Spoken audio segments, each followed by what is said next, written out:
Hello friends, एक बार फिर आपके सामने एक नई प्रेजेंटेशन लेके हाजिर हूँ और आज का जो टॉपिक है बहुत ही इंटरेस्टिंग, पावर्टी, उसकी टाइप्स, डेफिनेशन देखेंगे और उसके हवाले से सारे के सारे टॉपिक्स को कवर करने की कोशिश करेंगे। इंग्लिश एसे CSS के अंदर बहुत इंपॉर्टेंट पावर्टी का टॉपिक आपको क्लियर होना चाहिए। मैं हूं Mohammad Naufal Safan, belongs to sun नौफल्स एकेडमी। अगर आपको मेरा वीडियो पसंद आ रहा है तो प्लीज़ लाइक, सब्सक्राइब और शेयर ज़रूर कीजिएगा। चलते हैं टॉपिक की तरफ और देखते हैं कि पावर्टी से रिलेटेड हम क्या जान सकते हैं। तो पहले मैं एक सवाल को ले रहा हूँ, ये CSS के अंदर सोशोलॉजी के पेपर के अंदर आया। Do you think that poverty, deprivation, injustice and inequalities are the major challenges in the process of social transformation? What are your suggestions to address and resolve the problems?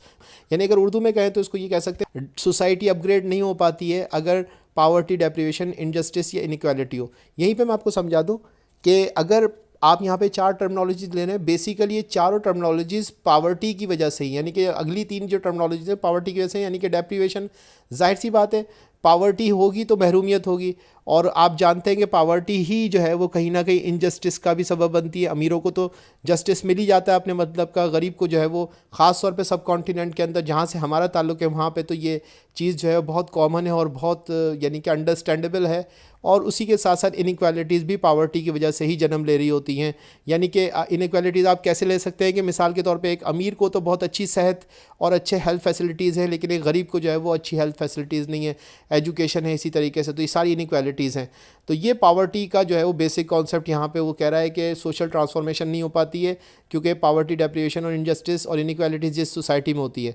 तो आगे देखते हैं, अब इसको पूरा का पूरा देखते हैं। वो कहता है कि ये इस तरह से इम्पीड करती हैं, रुकावट पैदा करती हैं ट्रांसफॉर्मेशन में कि ह्यूमन पोटेंशियल जो है वो ह्यूमन कैपिटल में ट्रांसफॉर्म नहीं हो सकता।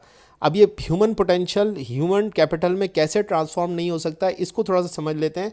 मिसाल के तौर पे ह्यूमन पोटेंशियल क्या है? ह्यूमन पोटेंशियल ये है कि एक शख्स के दो बेटे हैं और वो दोनों बेटे डॉक्टर और इंजीनियर बन सकते हैं, लेकिन गुर्बत की वजह से वो ह्यूमन पोटेंशियल ह्यूमन कैपिटल में नहीं कन्वर्ट हो पाता। यानी कि वो दो बच्चे जो एक मज़दूर के बेटे हैं वो बेचारे मजदूरी बन जाते हैं बजाय इसके कि वो डॉक्टर और इंजीनियर बने। तो ये जो पावर्टी, डेप्रिवेशन, इनजस्टिस और इनइक्वालिटी है, ये ह्यूमन पोटेंशियल को ह्यूमन कैपिटल में कन्वर्ट नहीं होने दे पाता। तो इस तरह से ये आप इस सवाल का सॉल्यूशन ले सकते हैं। आगे चलते हैं, अब तेज़ी से जो है वो पावर्टी की काइंड्स को देख लेते हैं। तो पहली पावर्टी की काइंड जो है वो एब्सोल्यूट पावर्टी है। ये वो पावर्टी है जो कि सब कॉन्टिनेंट के अंदर यानी इंडिया, पाकिस्तान और इस इलाके के अंदर आपको बहुत ज़्यादा दिखेगी, गरीब मुल्कों के अंदर दिखेगी, और इसी को ही ऑब्जेक्टिव पावर्टी कहते हैं। और ये ऑब्जेक्टिव पावर्टी या एब्सोल्यूट पावर्टी ये बेस करती है on the basis of income and consumption. Income, अब यानी कि इसकी जो डेफिनेशन होती है वो बेसिकली दो तरीके से डिस्क्राइब हो रही होती है। एक तो उसकी इनकम की बुनियाद पे और दूसरी उसकी कंजम्पशन की बुनियाद पे। इनकम की बुनियाद पे इस तरीके से कह लीजिए कि वो कितना कमा रहा है इसकी बुनियाद पे, और ये आम तौर पे $1.9 है। आज जब मैं इसको अप्रैल 2022 के अंदर इसको प्रेजेंट कर रहा हूँ तो इस वक्त जो स्टैंडर्ड है वो $1.9 है। और कंजम्पशन के हवाले से एब्सोल्यूट पावर्टी ये कि 2400 कैलोरीज अगर वो नहीं खा रहा है एक शख्स तो वो गरीब है। ठीक है जी। तो ये दो स्टैंडर्ड्स उसने किए हैं कि the lack of basic necessities, और बेसिक इसका पावर्टी का जो डिफाइन कर रहा है वो ये कि the lack of basic necessities for living, food, water and shelter. Pakistan is facing absolute poverty that is 24%।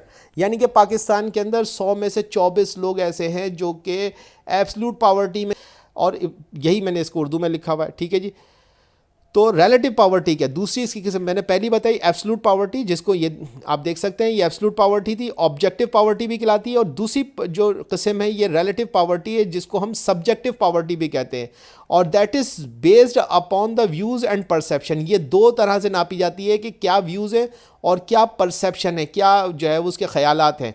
ये किस तरीके से, ये रिलेटिव पावर्टी बेसिकली गरीब मुल्कों में नहीं होती, अमीर मुल्कों में होती है। और उसके नापने का तरीका ये है कि अगर मैं अमजद हूँ और बराबर में मेरे जो है वो असलम रहता है, तो अमजद के पास तो एक गाड़ी है और असलम के पास 4 गाड़ियाँ हैं, तो अमजद जो है वो रिलेटिवली पुअर है असलम की निस्बत, क्योंकि असलम के पास 4 गाड़ियाँ हैं और अमजद के पास एक गाड़ी है। तो पड़ोसी के पास 4 गाड़ियाँ हैं और उसके पास सिर्फ एक गाड़ी है, तो ये रिलेटिव पावर्टी में चला गया वो। और ये ज़्यादातर यूरोपियन कंट्रीज़ में या तरक्की याफ्ता ममालिक के अंदर जब आप पावर्टी को नापते हैं तो वो इस तरीके से वहाँ पे पावर्टी को नापा जाता है। तो ये गरीब है। ठीक है जी। आगे चलते, कहता है what is the definition of UNO about poverty. अब देख लेते हैं कि यूनाइटेड नेशंस किस तरीके से इसको जो है वो पॉवर्टी को डिफाइन करती है। तो वो कहती है, यूनाइटेड नेशंस की डेफिनेशन है, fundamentally poverty is a denial of choices and opportunities and violation of human dignity. It means lack of basic capacity to participate effectively in society. ठीक है जी, तो ये अक़वाम मुत्तहिदा ने, यूनाइटेड नेशंस ने जो डेफिनेशन दी वो है। इसके अलावा एक और डेफिनेशन जो है वो जो कि नापी जाती है, वो मैंने जैसे कहा है, वो कंजम्पशन के हवाले से, अगर एक आदमी 2400 कैलोरीज नहीं कंज्यूम कर रहा है तो वो गरीब है। अब ये आप कहेंगे यार 2350 लिखी क्यों तुमने 2400 की? देखिए ये बेसिकली स्टैंडर्ड है, लेकिन ये स्टैंडर्ड चेंज होता रहता है और usually bye planning commission of relevant country होता है। यानी कि जो भी, जैसे पाकिस्तान है, वहाँ का एक कोई ना कोई इदारा होगा जो कि ये डिसाइड करेगा कि पाकिस्तान के अंदर एक आदमी कितनी कैलोरीज कंज्यूम करेगा तो वो गरीब होगा। तो यहाँ पे पाकिस्तान के लिए 2400 कैलोरीज है, इंडिया के लिए भी तकरीबन इतनी है, 2300 से 2400 कैलोरीज है। मुख्तलिफ मुल्कों में कुछ ज़्यादा या कम होती, कहीं पे 2300 कैलोरीज वाला भी जो है एब्सोल्यूट पॉवर्टी में, कहीं पे 2500 कैलोरीज वाला भी एब्सोल्यूट पॉवर्टी में। तो ये इस तरीके से जो है वो चेंज होता रहता है। बेसिकली जो है ये हर मुल्क का अपना एक जो है वो स्टैंडर्ड है। बहरहाल एवरेज आप 2400 कैलोरीज मान सकते हैं। वर्ल्ड बैंक ने इसके हवाले से, पावर्टी के हवाले से क्या डेफिनेशन दी? तो वर्ल्ड बैंक की डेफिनेशन मैं आपको पहले बता चुका हूँ कि $1.9 $1.9 से कम कमाने वाला जो है वो एक्सट्रीम पावर्टी के अंदर है, एब्सोल्यूट पावर्टी के अंदर है, वो मुकम्मल तौर पे गुर्बत के अंदर है।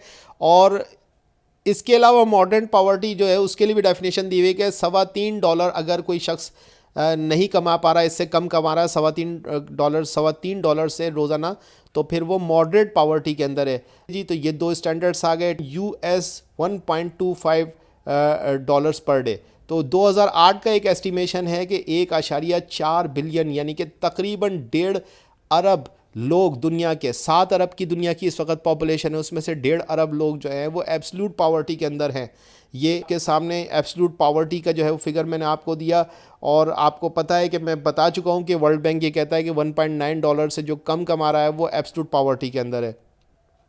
आगे चलते हैं। अब यहाँ से एक और बहुत ही इंपॉर्टेंट चीज़ है, और वो ये है कि मल्टी डायमेंशनल पावर्टी क्या है। तो multi dimensional poverty, Amartya Sen नामी एक इंडियन ओरिजिन के एक जो है वो इकोनॉमिस्ट हैं, उन्होंने इसके हवाले से जो है वो एक जो है वो इंडेक्स को जो है वो डिज़ाइन किया, और उसके अंदर जो है वो बहुत ही ज़बरदस्त किस्म का उन्होंने ये इस हवाले से 1983 के अंदर इसको पावर्टी को एक्सप्लेन किया था, और इसको वो कहते हैं मल्टी डायमेंशनल पावर्टी।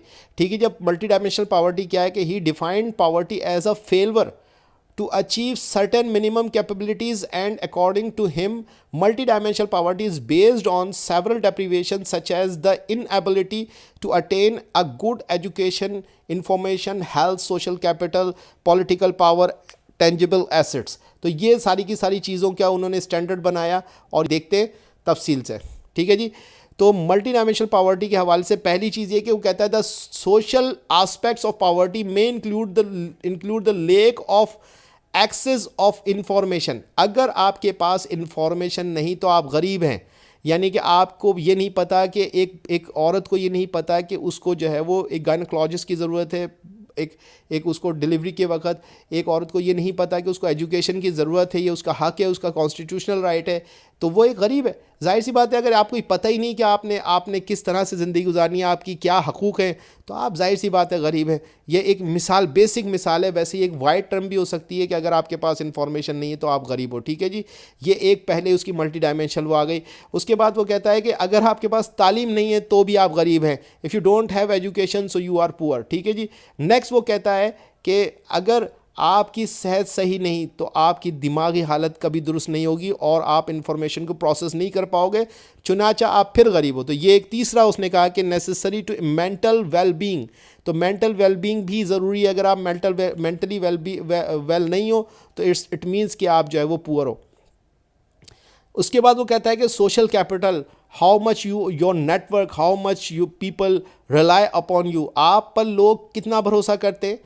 अगर आप अमीर हो तो आपका कनेक्शन ज़्यादा है और आप अपना काम निकलवा लेते हैं, और अगर आप अपना काम नहीं निकलवा सकते तो आप गरीब हैं। ये भी एक स्टैंडर्ड आ गया मल्टी डायमेंशनल पावर्टी का।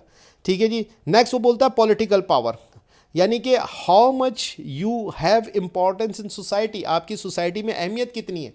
अगर आपकी सोसाइटी में अहमियत नहीं है तो फिर भी आप गरीब हो। आप जो है वो, अगर आपकी आवाज़ नहीं सुनी जाती सोसाइटी में तो आप पॉलिटिकली पुअर हो। ठीक है जी, ये भी एक उसने multidimensional poverty. Tangible assets के हवाले से वो कहता है कि means food and shelter, if don't have so you are poor. अगर आपके पास एक घर नहीं है, अगर आपके पास कोई रहने की जगह नहीं है, आपके पास खाने के लिए खाना नहीं है, पहनने के लिए कपड़ा नहीं है, तो फिर आप गरीब हो। रोटी कपड़ा और मकान नहीं तो गरीब हो। ठीक है जी। इसके बाद जो है वो कहता है इंटेंजिबल एसेट्स। इंटेंजिबल एसेट्स कहते हैं जिनको आप छू नहीं सकते। वो प्रॉपर्टी क्या होती है, सुन लीजिए। Like no access to credit, यानी कि आप कर्जा हासिल नहीं कर सकते। Social capital, cultural capital, political capital, human capital. तो आप अगर कर्जा नहीं ले सकते तो आप गरीब हो। सोशल कैपिटल, यानी कि अगर बैंक जाओ और अकाउंट खुलवाओ तो बैंक वाले आपके कपड़े देख कर ही आपसे बर्ताव करते हैं और लोन नहीं मिलता। ठीक है जी। तो ये भी एक जो है वो एक उसने एक स्टैंडर्ड बनाया। सो ये जो है मल्टी डायमेंशनल पॉवर्टी के हवाले से मैंने मुख्तसर आपको बताने की कोशिश करी। अगर आपको पसंद आया तो प्लीज़ लाइक और सब्सक्राइब कर देगा। Thank you very much.